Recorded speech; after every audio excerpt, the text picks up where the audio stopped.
dia, boa tarde, boa noite, pessoal. Sejam bem-vindos a mais um vídeo onde nós vamos falar do anel total de frações, que é uma construção que meio que generaliza, de certa forma, a noção de corpo de frações também para um anel qualquer. Tá? Então, para começar, a gente vai fixar aqui umas notações, como sempre. A gente vai definir A, a gente vai denotar A aqui como um anel comutativo, e a gente vai denotar esse conjunto aqui ó, como DA. Não é uma notação universal não, tá? Mas aqui eu vou definir dessa forma. São os elementos S, que são não nulos, tais que S não é um divisor de zero. Tá bom? Então é o conjunto dos não divisores de zero de A. Tudo bem? Então, por exemplo, se A é um domínio, então isso daqui é todo o conjunto A menos zero. Né? Só mesmo num domínio, todos os elementos não nulos não são divisores de zero. Tudo bem? E um primeiro resultado que a gente mostra, vou aqui enunciar como um lema, é que esse subconjunto é um sistema multiplicativo. DA é um sistema multiplicativo. É fácil provar isso. Se não, veja. Primeiro, ó, observe que 1 pertence ao DA, tá? Porque 1 não é divisor de zero. Porque caso contrário, vou colocar um parênteses aqui, ó. Caso contrário, existiria um x não nulo, muito fácil, né? Tal que 1 vezes x seria zero. Só que aí o x obrigatoriamente seria zero. Então existiria um x diferente de zero, tal que x é igual a zero. Só tem uma coisa a dizer em relação a isso, Daniel. Doideira! E então a unidade pertence ao conjunto dos divisores de zero. E se eu pego dois elementos quaisquer que não são divisores de zero, então caso o x vezes y não pertença, se isso aqui acontece, se x vezes y não pertence ao DA, digamos assim, né, ao conjunto dos não divisores de zero, ou seja, se o x vezes y é um divisor de zero, então existe um z não nulo, tal que o x vezes y vezes z, ele é igual a zero, certo? E aí, eu escrevi de um jeito não muito legal, peraí. Tal que o x vezes y, agora sim. É a mesma coisa, mas psicologicamente falando é melhor assim. Tal que isso aqui acontece, né? Agora isso aqui vai implicar que o x vezes yz é igual a zero. Tudo bem? Agora, como o y ele não é um divisor de zero, né? Ou seja, ele está no conjunto dos não divisores de zero, e o z é diferente de zero, então, com certeza, y vezes z é diferente de zero, tá? Porque y não é um divisor de zero. Se o y vezes z fosse igual a zero, como o z é diferente de zero, o y seria um divisor de zero, isso não pode acontecer. Tá? Então, olha só o que está acontecendo. Y vezes z é alguém diferente de zero, tal que o x vezes ele é igual a zero. Então, isso aqui está me dizendo que x é um divisor de zero. Então, x não pertence ao DA, e isso é uma contradição. Tá bom? Então, essa contradição nasce da gente supor que o produto não na verdade, da gente supor que o produto é um divisor de zero. Tá? Então, se a gente abre esse argumento por contradição aqui, ele se fecha aqui. Então, a conclusão é que x vezes y pertence ao conjunto dos não divisores de zero e, portanto, isso aí é um sistema multiplicativo. Tá? E aí, se isso aí é um sistema multiplicativo, a gente pode considerar a localização do anel por esse sistema multiplicativo, e é isso que a gente vai chamar de anel total de frações. Tá bom? Então, definimos o anel total de frações de A como é uma notação clássica Q de A, de quotient, né? Quotient ring, total quotient ring, né? Dado pela localização desse anel A por esse sistema multiplicativo. Tudo bem? Então isso aqui é chamado o anel total de frações e a gente vai ver que esse anel tem algumas propriedades interessantes. Por exemplo, um exemplo aqui, se o A for um domínio, então só lembrando, se A é um domínio de integridade, então o conjunto dos divisores de zero, de não divisores de zero, é todo complementar do zero, né? O que vai implicar então que o anel total de frações coincide com o próprio corpo de frações. Tudo bem? Então, em certo sentido, o anel total de frações generaliza a construção do corpo de frações. Tá? A gente vai explicar melhor por que esse nome total. Bom, esse primeiro resultado aqui, uma proposição que a gente vai mostrar, é que vai ajudar a gente a explicar um pouquinho dessa terminologia total. A gente vai mostrar que para um sistema multiplicativo qualquer, a gente consegue caracterizar quando o morfismo de localização é injetivo a partir de saber se esse sistema multiplicativo está contido nesse subconjunto dos não divisores de zero. Tudo bem? Então, se eu tenho um sistema multiplicativo, o morfismo de localização é injetivo se todos os elementos desse sistema multiplicativo não são divisores de zero. Tá? Vamos demonstrar isso então. Então vamos provar a ida. Então, na ida, a gente vai assumir que todos os elementos de S não são divisores de zero e a gente vai mostrar, então, que esse morfismo é injetivo. Tá? E vai ficar fácil. Se a gente pega, por exemplo, alguém que está no núcleo do iota aqui, então,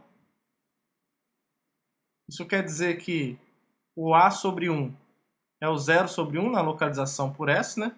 Isso aqui implica, então, que existe um S... Desculpa, vou pegar um C, é mais clássico.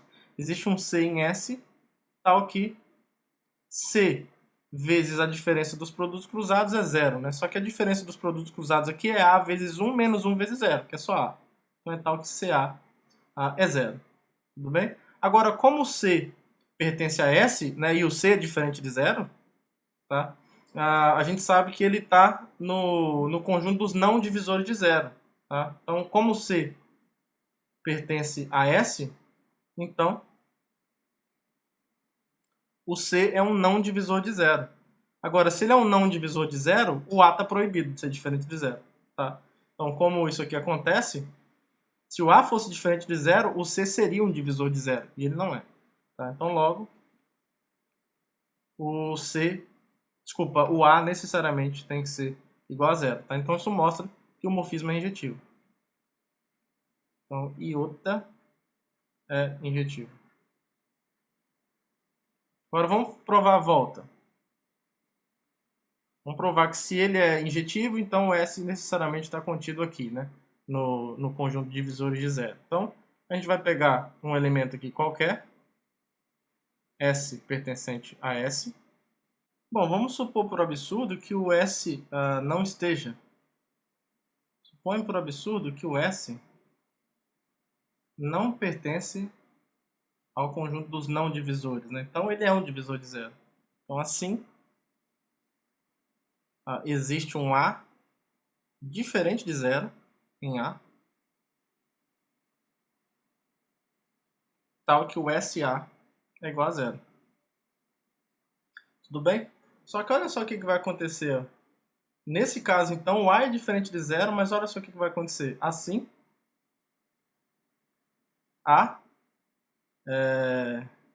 o iota de A é o quê? É A sobre 1, mas a gente pode multiplicar por S em cima e embaixo, porque S está no sistema multiplicativo, né? Então vai ficar SA sobre S, e o SA é zero. Então 0 sobre S vai ser igual ao zero da localização. Então isso aqui me diz que A pertence ao núcleo de iota. Agora, como o núcleo, como o morfismo é injetivo, isso aqui é zero. Tá? Então isso aqui tem que implicar que o A é zero. E aí a gente chega numa contradição, porque por um lado a gente obteve um A não nulo, tal que uma determinada condição ocorre, mas aí a gente acaba concluindo que o A é zero. Tá? Então isso aqui é uma contradição. E essa contradição nasceu daqui, ó. Nasceu de supor que o S não é um não... Ou seja, nasceu de supor que S é um divisor de zero. Né? Não precisa da negação dupla. Né? Então, portanto,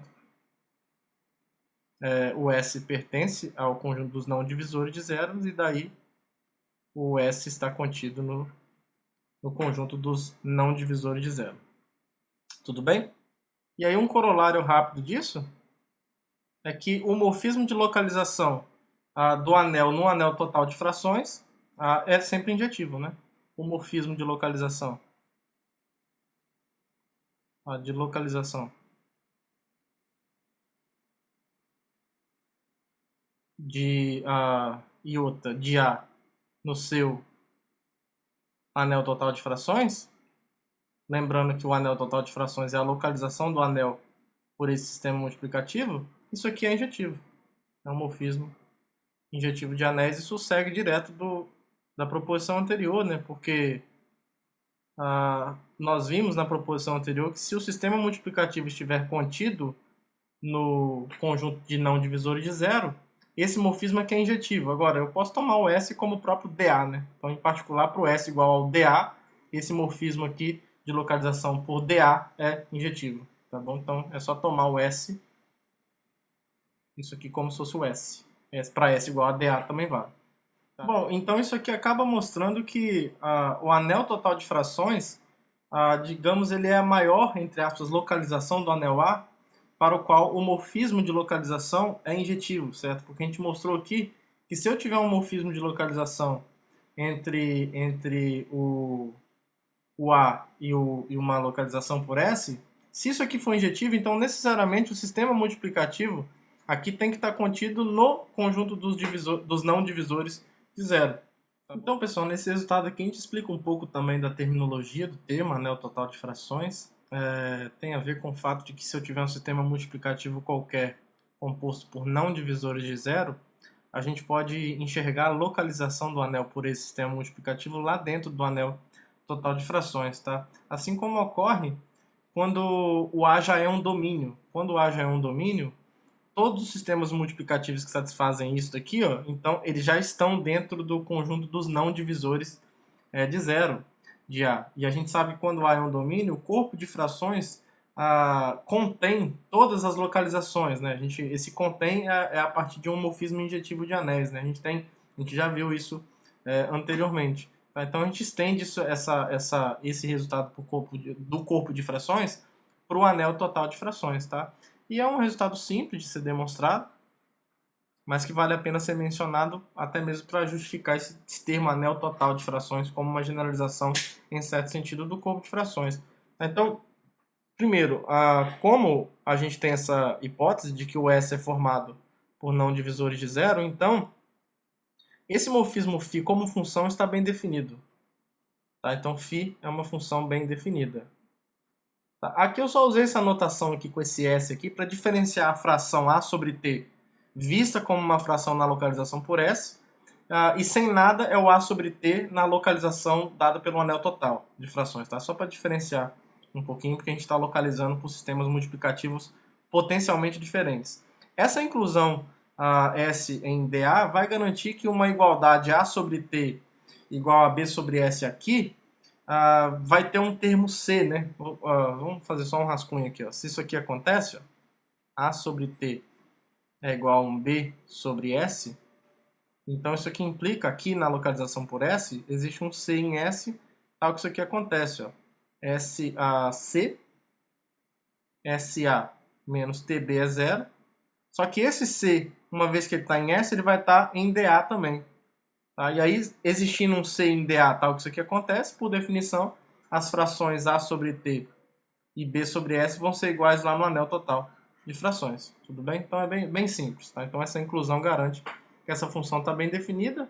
Tá? É muito fácil mostrar que isso aqui é um morfismo de anéis. A gente já fez isso contas análogas a essa, especialmente quando a gente mostrou que essa inclusão vale quando A é um domínio e aqui é o corpo de frações. Então a estética é a mesma. Né? Então, claramente, φ aí é um morfismo de anéis.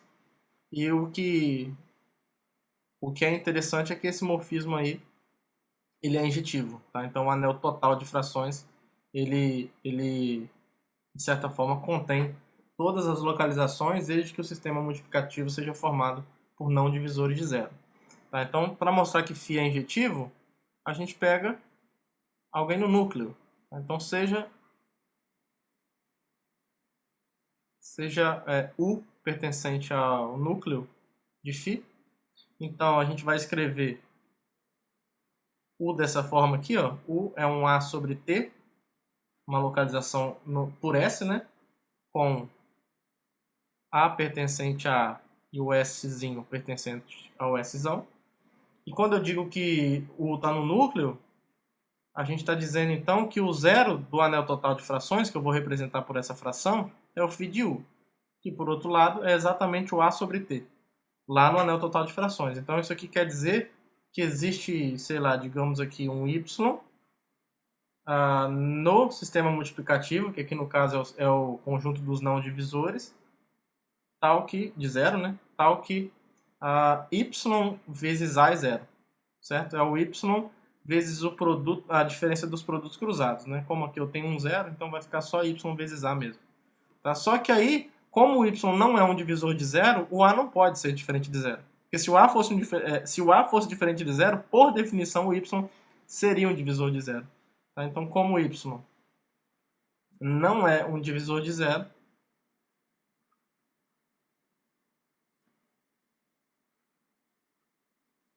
então o A necessariamente tem que ser zero, e aí, portanto, esse U aqui, ó, esse U, que é A sobre T lá na localização por S, é o zero. Zero sobre T, que é precisamente o zero da localização. Tudo bem? Então isso aqui prova que a φ é injetiva, tá? Então acabou. Φ é um morfismo injetivo de anéis, tá bom? Então ele mais uma justificativa para a gente chamar o anel total de frações de anel total de frações. Beleza? Então isso fecha a demonstração dessa proposição. Agora a gente vai provar que o anel total de frações tem uma propriedade muito interessante, que se você pegar um elemento qualquer do anel total de frações, sempre vai acontecer que ele ou é um divisor de zero, ou ele é invertível, tá? Não tem para onde correr.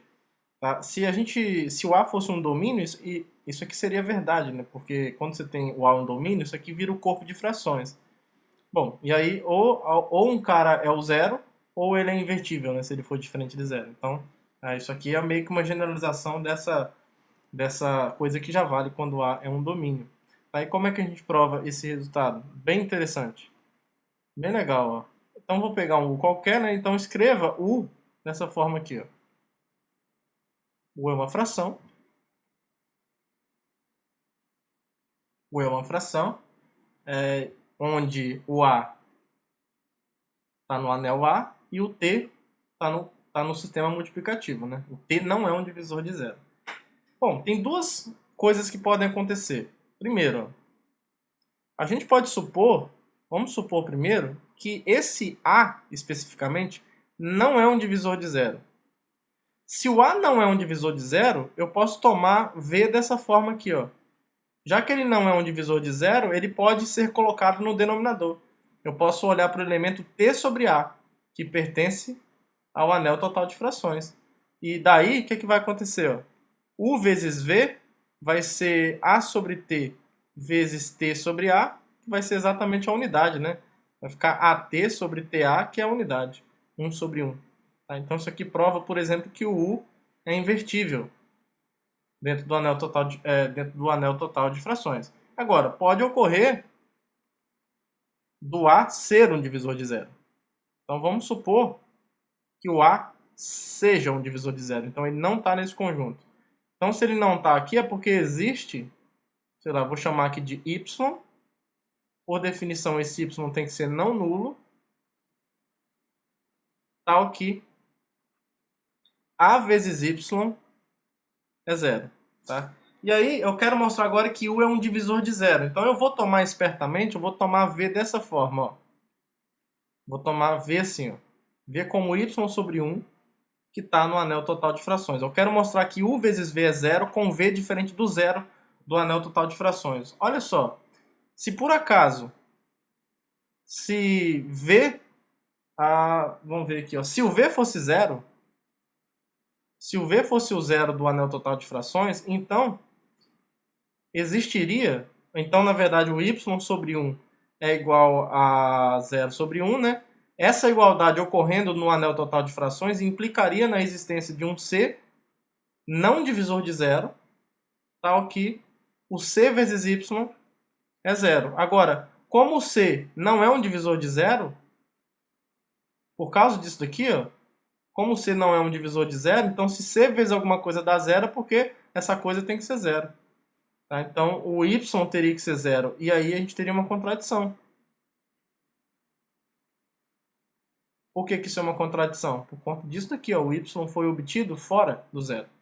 Tá? É um elemento diferente de zero. Então, esse pequeno argumento por contradição mostra que esse V tomado dessa forma é diferente do zero do anel total de frações.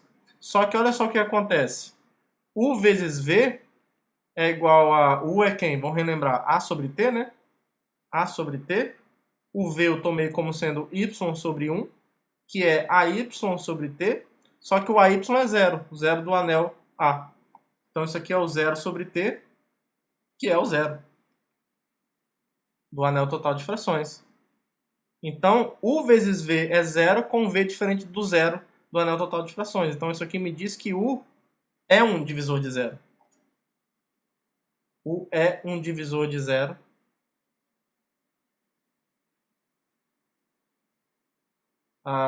No anel total de frações. Tá? Então, isso prova que... Isso prova o resultado, certo? Então, para qualquer elemento no anel total de frações, ou esse elemento é um divisor de zero, ou ele é invertível. E aí, pessoal, a gente consegue acrescentar ao resultado anterior o seguinte. Toda vez que eu tiver um anel, a gente vai mostrar que essas três condições são equivalentes. Quais sejam, toda vez que eu tiver um anel que tem essa característica do anel total de frações, ou seja, todo elemento do anel A ou é invertível ou é um divisor de zero, isso é equivalente a dizer que o morfismo de localização de A para o anel total de frações é um isomorfismo de anéis, o que vai ser equivalente a dizer que esses dois anéis são isomorfos, tá? Por qualquer outro isomorfismo, na verdade. Ou seja, se eu tiver um isomorfismo entre esses dois caras, então necessariamente o anel A pode ser visto ou pode ser decomposto a partir dos seus invertíveis com os seus divisores de zero. Tá? Então como é que a gente prova esse resultado? Vamos demonstrar então primeiro. Vamos provar que 1 implica 2. Então a hipótese que a gente tem agora é que todo elemento do anel A ou é invertível ou é um divisor de zero. Tudo bem? Então, o que acontece? Nesse caso aqui, a gente já sabe que esse morfismo é injetivo, né? Já sabemos. Nós já vimos que o morfismo do anel A, o morfismo de localização de A no anel total de frações sempre é injetivo. Então a gente já sabe que o iota é injetivo. Basta mostrar agora que ele é sobrejetivo, né? Então vamos pegar agora, iota é sobrejetivo. Vamos afirmar isso e provar. Então, seja U no anel total de frações. Então, a gente pode escrever U como sendo uma fração A sobre T, com o A em A e T um não divisor de zero. Tá? E a gente quer, então, escrever o A sobre T como alguma coisa sobre 1, né? Algum elemento sobre 1. Então, qual que seria um candidato natural? Vamos pensar. Quando eu digo que o T não é um divisor de zero, por hipótese, então, como o T, aí vai ficar fácil, porque olha só, assim o T não pertence ao conjunto dos divisores de zero, já que ele não é um divisor de zero. Então, como A é essa união, então não sobra alternativa para o T, ele tem que ser injetivo. Tá? Então, como... Nossa, ele tem que ser invertível, não injetivo. Né? Como A é essa união, então o T tem que ser invertível. Agora vai ficar fácil. T é invertível. E assim, ó, a gente pode escrever o U, botar um logo, né? Fica mais bonitinho. Esse U pode ser escrito assim, então. A sobre T, já que o T é invertível, o T a menos 1 pertence ao A, né? Então eu posso escrever isso assim. Ó. Aqui, como o T é invertível, o T a menos 1 também ele é invertível e ele não pode ser um divisor de zero também, né? Elementos invertíveis não podem ser divisores de zero. Então, o T a menos 1, ele também pertence aqui, ó. Deixa eu só colocar entre parênteses aqui, ó. Logo, o T a menos 1 não é um divisor de zero. Porque o T não é também, porque o T é invertível. Então, aqui a gente pode escrever assim, ó, A vezes T a menos 1 sobre T vezes T a menos 1. Eu posso multiplicar por T a menos 1 em cima e embaixo, porque ele é alguém permitido no denominador. Então, vai ficar AT a menos 1 sobre 1, que é exatamente o iota de AT a menos 1. Tudo bem? Então, isso mostra que a iota é sobrejetiva, né?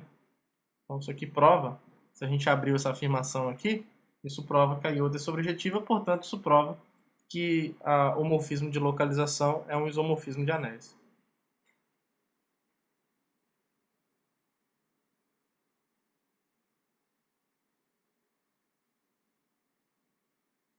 Né? Iota é um isomorfismo de anéis. Agora, que 2 implica 3 é imediato, né? Claro. Se o morfismo de localização é um isomorfismo, se isso aqui é um isomorfismo de anéis, então A é isomorfo a um anel total de frações. Então, isso aqui é mamão com açúcar, imediato. Show! E a condição 3 agora, e a que 3 implica 1, a gente vai usar a proposição anterior, que a gente já sabe pela proposição anterior que qualquer elemento do anel total de frações, ou ele é invertível, ou ele é um divisor de zero. Tá? E como eu estou assumindo que o A é isomorfo, um anel total de frações, o A vai ter essa mesma característica. Porque, olha só, por hipótese, existe um isomorfismo de anéis que, a princípio, não precisa ser associado ao morfismo de localização. Existe, então, um isomorfismo de anéis φ de A no anel total de frações. Então, existe esse isomorfismo de anéis. E aí é o seguinte, ó, se a gente... Agora eu quero mostrar essa inclusão, né? Eu quero mostrar essa igualdade, mas digamos que uma das inclusões é imediata, né? A gente quer mostrar essa igualdade, mas a gente só precisa mostrar... Eu só preciso mostrar isso daqui, ó. A outra inclusão é óbvia, né? Vou até escrever aqui, ó. Essa inclusão aqui é óbvia. Né? Tanto conjuntos invertíveis como os divisores de zero são subconjuntos de A. Agora, se eu pego um elemento qualquer em A, temos que o φ de A pertence ao anel total de frações. Aí, pela proposição anterior, a gente sabe disso daqui, ó. O φ de A ou ele é invertível no anel total de frações, ou ele é um divisor de zero. Agora, φ é um isomorfismo. Tá? Isomorfismo preservam essas propriedades. Se φ de A é invertível em Q de A, como φ é um isomorfismo, então isso aqui é porque φ é um isomorfismo. φ é iso. Isomorfismo preservam essas propriedades. Então, é porque o A é invertível ou o A é um divisor de zero. E aí acabou. Isso aqui mostra que o A está nessa união. Tudo bem? Então está demonstrado esse belo resultado, né? Simples e bonitinho. Tá bom? Então está caracterizado quando que o anel total de frações é isomorfo ao próprio anel. É justamente quando no anel você tiver esse comportamento drástico. Ou o cara é invertível ou é um divisor de zero. E aí, para a gente encerrar, a gente aplica o resultado anterior para mostrar que quando eu tenho um anel von Neumann regular, e aí eu vou deixar o card aqui para vocês verem o que é um anel von Neumann regular. Em qualquer anel von Neumann regular, qualquer elemento do anel ou é invertível ou é um divisor de zero. Tá? Se você não está familiarizado com essa abreviação, isso aqui significa von Neumann regular. Quer dizer que todo quadrado de um elemento divide o próprio elemento. Aí a gente discutiu isso em outras aulas, outras caracterizações para anéis von Neumann regulares. Tá? E também acontece quando o anel é artiniano. Nesse ponto na nossa playlist a gente não viu ainda o que é um anel artiniano, mas basicamente é qualquer cadeia descendente de ideais estacionária. Tá? Também vou deixar o card aqui para vocês darem uma olhada no que é um anel artiniano. Eu resolvi colocar aqui nesse vídeo só para não criar um vídeo só para isso, que ia ser bem curtinho, então não ia compensar o trabalho. Tá, mas aí já vou aguçar a curiosidade de vocês para verem o que significa um anel ser artiniano. Foi o que eu acabei de falar. Então vamos lá. Então, como é que a gente vai proceder? A gente só tem que provar essa primeira parte, certo? É isso aqui que a gente tem que provar.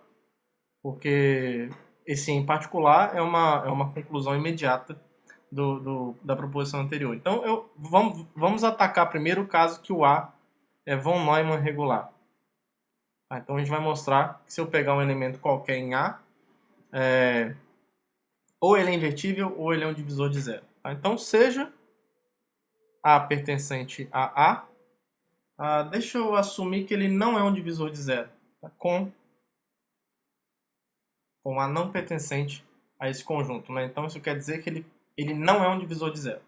Tá bom? Porque o DA é o conjunto dos não divisores de zero. Então, isso aqui, ele não pertenceu ao complementar, né? Só para parar com a dupla negação, isso implica, então, que ele pertence, né?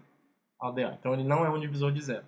Agora, como ele é von Neumann regular, por hipótese, o A ao quadrado é um divisor dele, tá? Ou seja, existe um Y pertencente a A, tal que A é Y vezes A ao quadrado. Isso quer dizer que A ao quadrado é um divisor de A. E aí, se a gente colocar um A em evidência, bonitinho, e passar todo mundo para o mesmo lado da igualdade, a gente vai ter isso daqui, ó. A vezes 1 menos YA é zero. Tudo bem? Agora, a gente usa o fato do do elemento não ser um divisor de zero. Tá? Como esse cara não é um divisor de zero, isso daqui, ó, não pode ser diferente de zero. Porque se isso daqui fosse diferente de zero, se 1 menos YA fosse diferente de zero, o A seria um divisor de zero. Tá? Então, como o A não é um divisor de zero,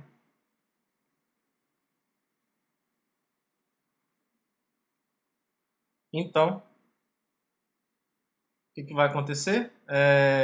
O 1 menos YA tem que ser zero, o que nos diz que AY é igual a 1. Só que essa igualdade é dizer que, então, que A tem um inverso, né? Então, isso aqui me diz que A é invertível no anel A. Tudo bem? Então, é só isso. Beleza? Então, se ele não for se ele não for um divisor de zero, ele tem que ser invertível. Tá bom? Então, isso prova essa igualdade aqui para o caso em que A é von Neumann regular. E agora a gente vai provar para o caso artiniano. Ou então que eu tenho um anel artiniano. Por exemplo, todo o corpo, tá? É um anel artiniano. Você tem vários exemplos. Então tá. Eu vou pegar então um elemento A em A, tá? Que não seja um divisor de zero. Então eu vou supor que A não seja um divisor de zero, né? Ou seja, o A está no DA. Meu objetivo então é mostrar que o A é invertível. E aí a gente vai considerar essa cadeia descendente aqui, ó. Então, como A é artiniano,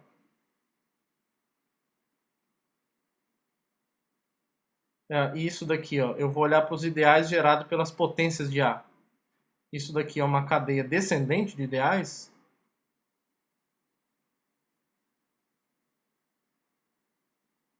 Descendente de ideais. Ou seja, descendente de ideais quer dizer isso daqui, ó, que para potência maior, as potências maiores estão, os índices maiores estão contidos dentro dos índices menores. Tá? Uma cadeia ascendente ao contrário. À medida que o índice vai aumentando, os conjuntos potencialmente vão aumentando também. Mas aqui é o contrário. As potências, aqui é descendente. À medida que os índices vão aumentando, que nesse caso são as potências, os ideais potencialmente vão diminuindo. E aí, quando um anel é artiniano, por definição, ele é artiniano quando qualquer cadeia descendente de ideais é estacionária. Tá? Então, isso quer dizer que existe um R natural tal que isso aqui acontece. Ó. Tal que o ideal gerado por A elevado a R é igual ao ideal gerado por A elevado a R mais 1. Tá? Essa inclusão não diz muita coisa, porque isso aqui sempre ocorre. Mas nessa igualdade, a gente se aproveita dessa inclusão aqui. Ó. Isso está nos dizendo, então, que o A elevado a R pertence ao ideal gerado por A elevado a R mais 1, o que nos diz, então, que existe um Y pertencente ao anel A, tal que A elevado a R é igual a elevado a R mais 1 vezes Y. E aqui a gente vai proceder de um jeito bem parecido com o que a gente fez anteriormente. Ó. Colocando um A elevado a R em evidência, a gente vai ter aqui 1 menos AY, de novo, igual a zero. E aí a gente sabe que o A não é um divisor de zero, né? Então, como o A não é um divisor de zero, lembra que o conjunto dos divisores de zero é um sistema multiplicativo, então o A elevado a R também tem que ser um não divisor de zero, né? Ele é fechado para o produto. Então isso aqui acontece. Então A elevado a R não é um divisor de zero, então a mesma coisa. 1 menos AY tem que ser zero. E aí isso aqui vai implicar que AY é igual a 1. E logo o A vai ser um elemento invertível do anel A. Tá? Então também está demonstrado por caso artiniano. E aí acabou, né? Por isso que tem um ou aqui, né? Então, se ele é um von Neumann regular ou artiniano, nesses dois casos, qualquer elemento do anel, ele é ou invertível ou um divisor de zero. Não tem para onde correr. E aí, em particular, pela proposição anterior, o morfismo de localização é um isomorfismo de anéis. Beleza, pessoal? Então, espero que vocês tenham gostado. Que todos tenham um bom dia, uma boa tarde, uma boa noite. Um abraço para todo mundo e até o próximo vídeo. Tchau, tchau.